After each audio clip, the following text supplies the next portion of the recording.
Hi, Kurt here. Right, so for this week's challenge, we're going to talk about how you can use food to get you to where you want to be quicker. Stop it. So we're going to use food to get you to where you want to be quicker, which for a lot of people is increased fitness, increased energy levels, lower body fat levels, fitting into clothes better, and just feeling better, because that's why we do anything, isn't it? Is to feel better. So how can we use food to do that and do it very, very, very quickly? Right, I want to introduce you to Marvin the caveman. Okay? Oh, sugar and time. On this graph, up this axis is the amount of sugar in your blood, okay, and down here is time. So Marvin the caveman wakes up in the morning and he's feeling a bit peckish, as you would, alright? So he goes out, sees what's about, has a little food. Naturally, when you eat something, the amount of sugar in your blood goes up, yeah? Makes sense. So it goes up a little bit. Then the body notices this, realizes it needs to do something about it, so it releases a hormone called insulin. Then insulin transports the sugar from the blood into the muscles, ready for energy.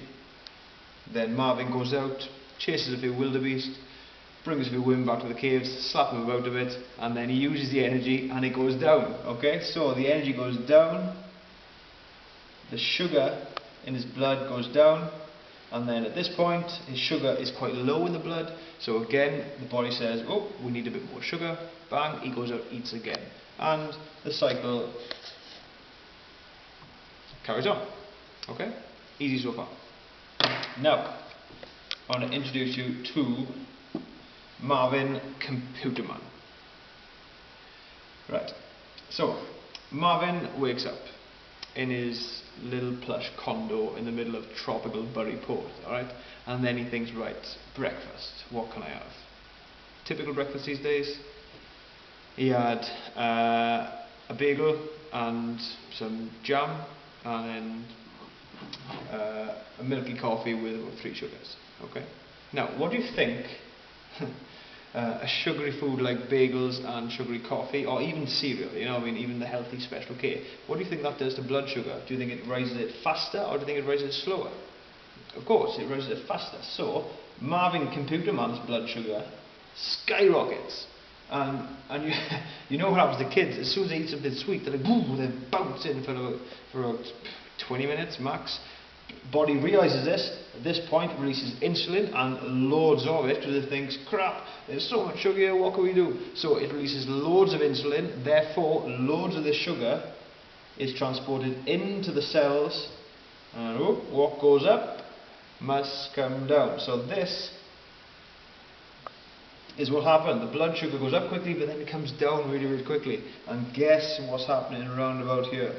Bang, yeah, you guessed it, it's mid-morning, or it's mid-afternoon. And generally what happens, how do we feel about mid-morning, mid-afternoon? Not exactly ready to take on the world. So at this point the body's saying, whoa, we've got even less blood sugar now, we need something, and we need something quick. We need something, no, we need anything, we need, whoa, what do we need? And it's, at this point, have you ever felt the need where you say, just one biscuit, I just need something, I need it now, you know? It happens to all of us. And this is where the cravings can happen. And this is what happens when, at this point here, we will have anything. And at that point, you're not really likely to go and put in a roast leg of lamb in the oven, which will take 4 hours. You're not likely to make something, you know, say, oh yeah, I'll just make up myself a chicken salad. Now, you're looking to grab something quick. And again, that something quick will generally be something sugary. So that then will do the same thing. Again, raise the sugar levels, and that will carry on. Now, do you think this high level of sugar crash and rise, do you think the body likes that? Do you think the body likes the extremes? No, of course it doesn't. It's really stressful to the body. And over time, what happens is the tissues become less sensitive to the work of insulin. So it doesn't take up the sugar as well. So we don't cope with the sugar levels that well, and that can lead to all sorts of problems, and that's more than this video can do. But I mean, just think about diabetes, heart problems. I mean, there are loads and loads of problems with issues about sugar management. If we can't handle sugar, then we are in deep trouble. Okay, so what can we do about it? Foods which are very, very sugary cause this big roller coaster, okay, and they cause massive fluctuations in energy, massive fluctuations in body composition. So if you're holding on to excess fat, you're really struggling if you can't handle your blood sugar. Mainly over fat people can't handle their blood sugar very well. They're not very sensitive to insulin. That's what happens there, okay. So we need to emulate what Marvin the caveman is doing, and what he is doing is eating foods that aren't very sugary. So what my challenge is to you, and the best way that I have found to really manage your blood sugar and keep it from peaking and troughing, and keeping your energy levels very, very stable, and keeping your body composition, the amount of fat you have at a rate or a level which you want, is to eat foods that aren't that sugary. So we're looking at foods, things like good quality meats, good quality vegetables, you know, the obvious stuff like sweets and chocolates. I mean, that's common sense, you know. I mean, that is obviously going to chuck up the sugar levels. But because we're not very good at handling sugar anymore, foods that weren't a problem before now become a problem.